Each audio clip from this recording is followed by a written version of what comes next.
Hello everyone. Welcome to your lecture on telecommunication for development. This lecture is a part of your paper on development communication. This lecture will discuss the revolutionary developments in telecommunications and information technologies and its role in the development process. Even after the emergence of the alternative paradigm, the modernization paradigm and the diffusion theory never actually have faded out. Scholars opine that modernization and advancing technologies continue to influence the government plans and policies. Further, the developing technologies offer the scopes of modernization to the developing countries. Telecommunications were never considered as the mass media, and they had more often individualized identity, learning outcome. After this lecture, you will be able to understand the role of telecommunications in development and how this development is considered as revival for modernization.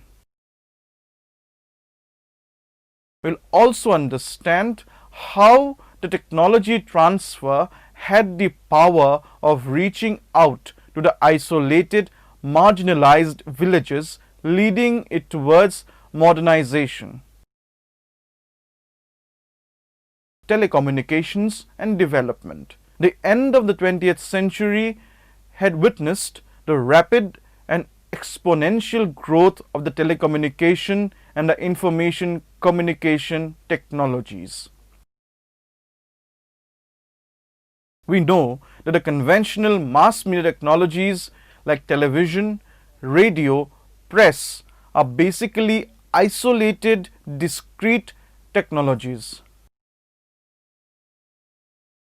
However, the telecommunication technologies like the telephone remained secluded from the mass media. This relatively newer concept appeared more flexible and asynchronous. The telecommunications, being the carriers of information, offered the government the scopes of surveillance and power over the larger masses. The central purpose of communication in the context of development is to understand and achieve substantial goals. During the 1950s and 1960s, development theorists stressed that development could be achieved by urbanization and industrialization.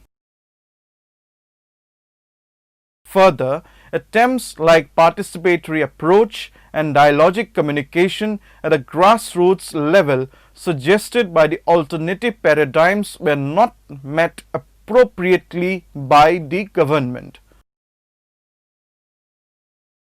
Only in few movements in the Asian and Latin American countries, modest attempts could be observed of putting the new theories into practice. Non-governmental organizations, social action groups, and other agencies headed these development movements with the usage of new theories. The institutions took initiative by promising a better life, both here and hereafter, and were subsequently followed by non-governmental organizations, foreign aid agencies, and academics who went to less developed regions to oversee projects, collect data, and formulate theories based on those data. The goal was to improve the lives of the inhabitants of the peripheral regions of the world, which have not undergone materialistic development as witnessed in the developed world. We have studied earlier that the modernization paradigm had its base in the Western developed theories economic expansion, and Cold War politics. It is interesting to note that the transition from the dominant to alternative paradigms have changed the perspectives of communication. This transformation demanded for a strong ideological force which had the potential to replace the old traditional behaviors, customs, culture, and practices with new values, beliefs, culture, industrial behavior, and attitudes which was characteristic of the Western world. The notion of information society attained massive popularity during the 1970s and 1980s. Unfortunately, a widening gap was created in between development theories and practice. Development communication, since its inception, has played an important role in dissemination of information among the masses for the purpose of the development, socially, politically, economically, and psychologically. The focus of development has always been growth. In the past decades, the evolution of telecommunications has made the revival of modernization paradigm once again in its theory as well as practice. Rural development is the focus of the government through the telecommunications. Telecommunications entered the field of development communication during the 1980s and primarily included not only the broadcast media but also the telephone and technological innovations like satellite communications and teleconferencing.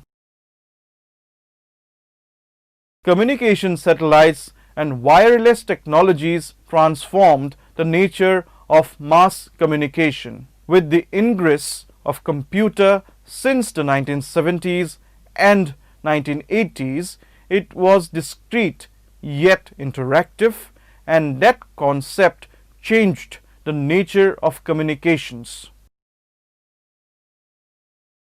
Convergence of different media with the telecommunication technologies made interactions possible across the world. It has made the dissemination of information easier and faster. What we have seen so far is that development communication is mainly concerned with the role of information and communication in economic and social development of an individual, society, or the nation. It determines what the mass media can do directly or indirectly to improve the quality of life of the people.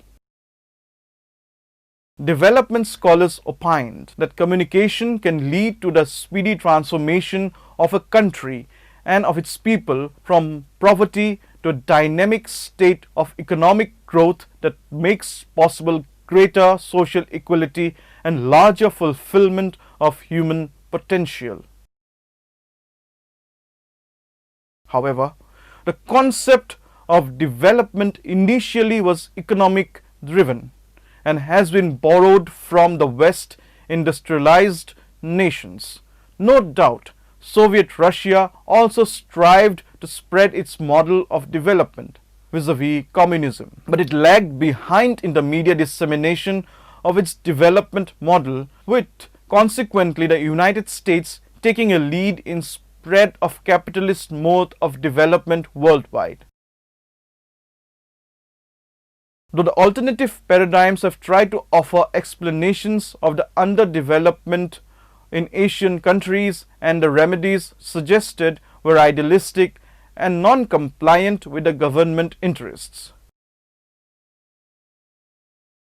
Though the progress was slow initially, but the underdeveloped countries did not lag behind after the introduction of telecommunications. These advancements actually made two-way communications possible between remote areas and larger rural communities. With these slow developments, various telecommunications experiments were launched in Asian countries like India, Indonesia, and other South Pacific regions. The evaluation of the results of these experiments proved that there is an integral link between rural development and strategic telecommunication systems. Further, in this context, scholars pointed out that telephones and other such technologies are a cause for development and not consequences of development. Thus, many of the developing nations collaboratively worked with Intelsat for providing a substantial percentage of domestic telephone communication through the satellite, as demonstrated by the studies of United States Department of State and United States Telecommunications Suppliers Association, telecommunications in developing countries. In the report by Maitland Commission, the development potential of telecommunications is mentioned. The Maitland Commission was formed by the International Telecommunications Union. This committee was formed to investigate the possibilities of telecommunications for better growth, especially in the third world. Telecommunications can help not only in economic activities but also in health and other related services.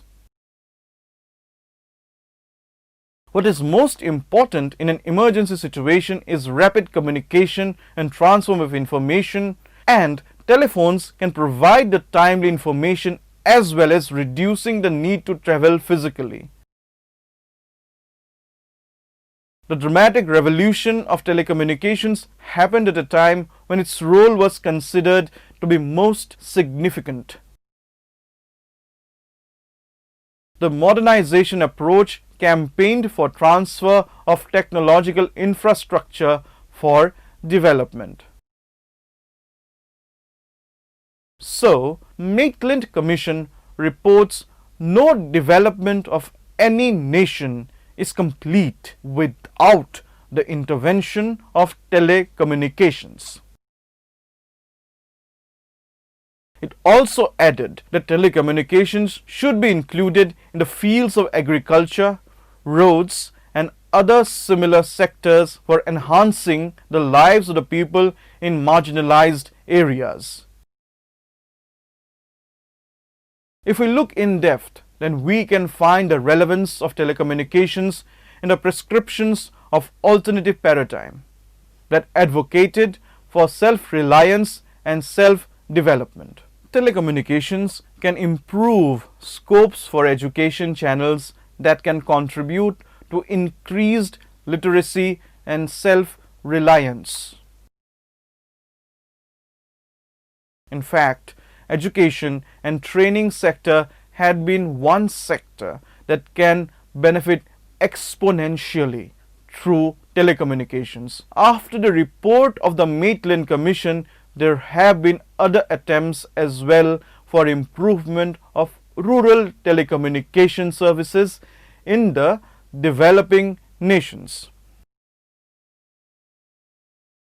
Attempts for stimulating the growth of telecommunications, other experiments and studies were also undertaken, like the Telecommunication and Economic Development Study by the World Bank and Telecommunications for Development Study by ITU and OECD in the non-aligned countries. Further, the Center of Telecommunications Development was established in the year 1985. Besides World Bank, ITU and OECD, there were other organizations too contributing to the assistance for improvement of telecommunications in developing nations. Some of the examples are International Programme for Communications Development (IPCD) by UNESCO, Inter-American Development Bank or IDB, and United States Agency for International Development or USAID, and many others. Hudson and Mayo's pioneering work provided a theoretical framework endorsing the role of telecommunications in development process of rural areas. The World Bank supported the development of several telecommunications setups in many developing countries by the mid-1960s. Studies have hypothesized about the possible role of telecommunications in the growth of rural areas. Since the 1960s, there have been mainly three types of studies of telecommunications in development.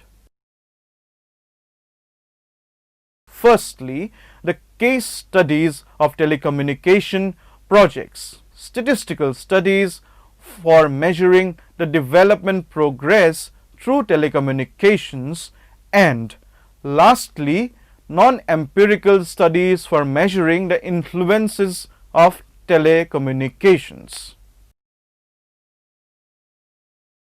According to Hudson, though these studies point towards the relationship between development and role of telecommunication tools, but it does not actually clarify the question pertaining to the development goals of using telecommunications. Researchers also note that there is an interdependency factor between the investments in telecommunications and economic development. Hudson further proposes a revised public good theory in place of the objectives established by the modernization model of development. This theory would include the benefits for the larger society by reducing the costs of rural service delivery and increasing the prices of agricultural production returns for the farmers.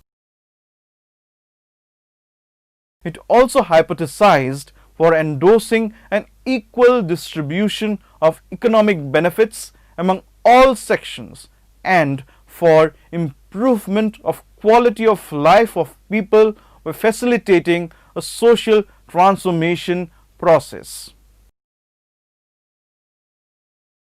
There are limitations that cannot be overlooked, especially in developing nations, because of limited access to telephones and communication costs quite unaffordable for the poorer sections of the society. Telecommunications and development in India. As we noticed, development researchers have come out with frameworks suggesting how telecommunications can stimulate developments in developing non-aligned countries. What we need to understand is that all telecommunication and information technology tools, computers, may not be always appropriate to the prevalent conditions of the developing nations. Telecommunications are capital-intensive technologies, and excess usage of these tools by the developing nations might lead to heavy dependency on transnational power blocks and multinational corporations. It is a good thing that free exporting and enterprises in Asian nations have almost succeeded in matching up with the international industrial standards. What we understand here is that socio-economic situations of every country are different, that theories of development communication appear to be irrelevant in many cases. Each and every country tries to find out its own way of achieving development by retaining its traditional values. Interestingly, in India, the liberalization of telecommunications has led to the privatization of some public sector services. Before the liberalization of the computer industries in India, the government's policy facilitated self-realization strategy through substitution method. To support this strategy, the government established the Computer Maintenance Corporation (CMC) and Electronics Corporation of India (ECIL). The liberalization policies initiated in the mid-1980s by the Rajiv Gandhi government and again in the 1980s by the Narasimha Rao government encouraged joint ventures with transnational companies.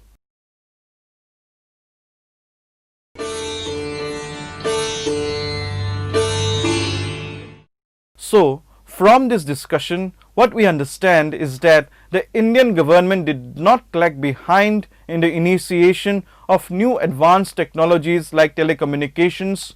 Time and again, even though its television was limited to urbanized areas and restricted users.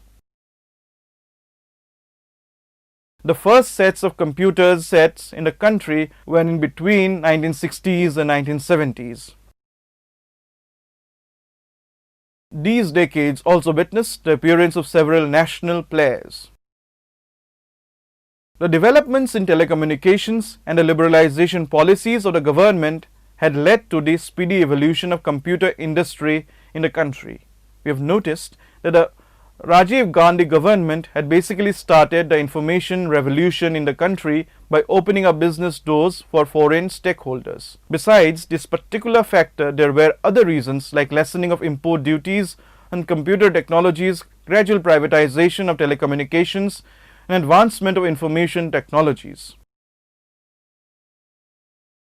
The Indian government in the year 1994 had announced a new telecommunication policy that opened avenues for private players. According to the new telecommunications policy, the private sectors were needed to include the marginalized communities in India in their operating zones for obtaining a license from the government. It is an undeniable fact that the era of satellite communication has introduced people to the transforming and modernized lifestyle habits and also affected their consumption behavior, though such an influence was limited to the section of people with sufficient disposable income.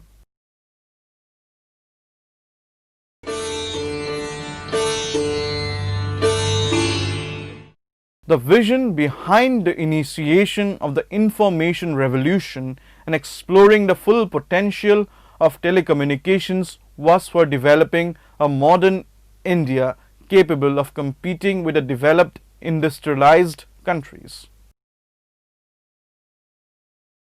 The urbanized India was flooded by the information revolution and international brands of consumer goods, value-added services like the cable channels, paging, advanced computer software and hardware, etc.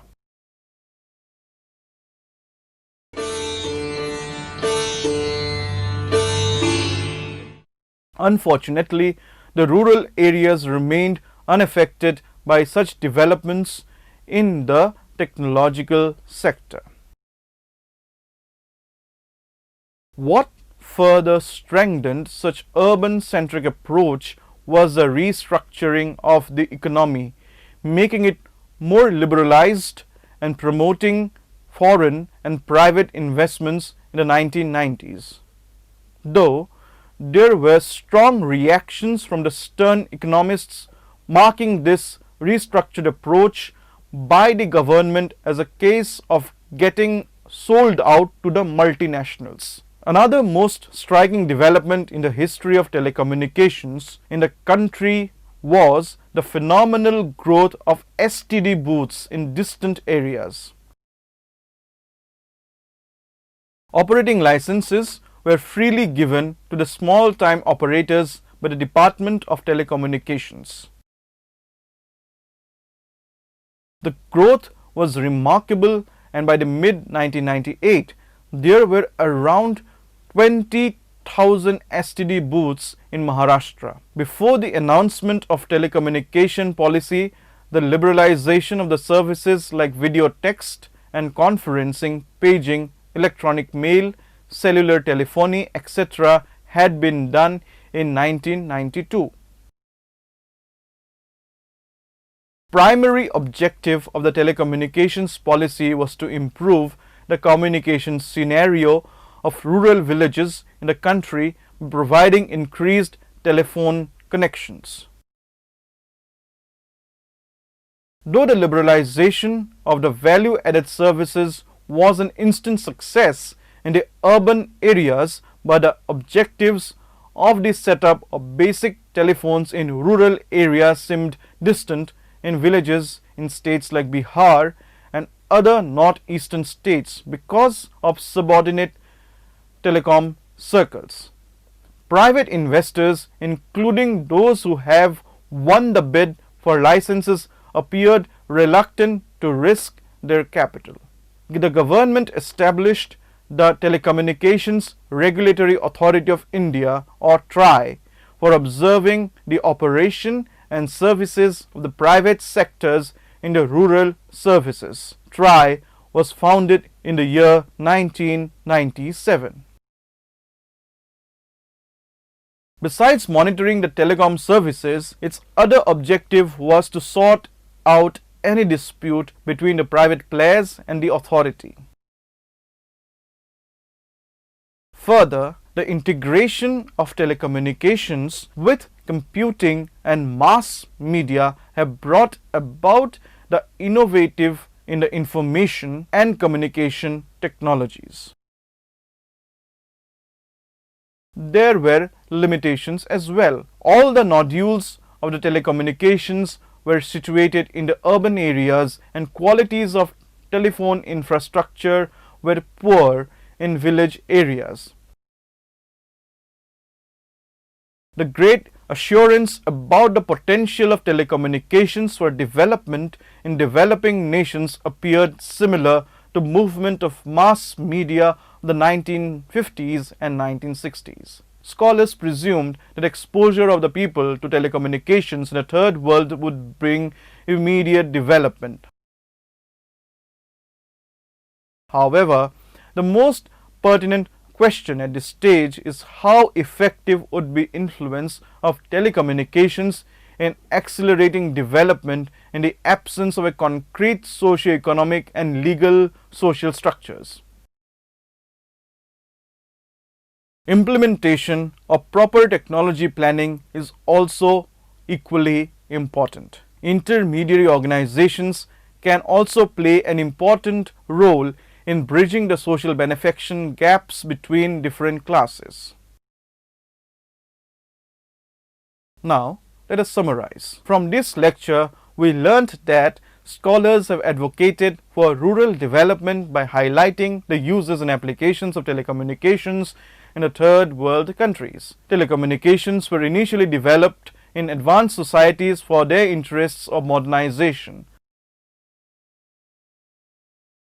However, its expansion in the developing nations have been rapid and helped to network non-government organizations, social action groups in remotest of areas and help generate awareness about the basic health and education issues. Telecommunications was instrumental in bringing attention of the international investors towards the development of non-aligned countries. Various regulatory bodies were established by the government for ensuring smooth functioning of the telecommunication operators. Even with a substantial teledensity, that is, telephone per person, rural areas remained ill-served. Rural areas were also affected by low access and poorer economic conditions. Thus, for exploring the full potentials of telecommunication technologies in the rural areas, intermediate organizations can play a significant part. more research and analysis of the issues of remote areas is needed for deriving maximum benefits of telecommunications. Hope that you enjoyed this lecture. For more details, please read the e-text of this lecture properly and attempt the questions in the end. Thank you.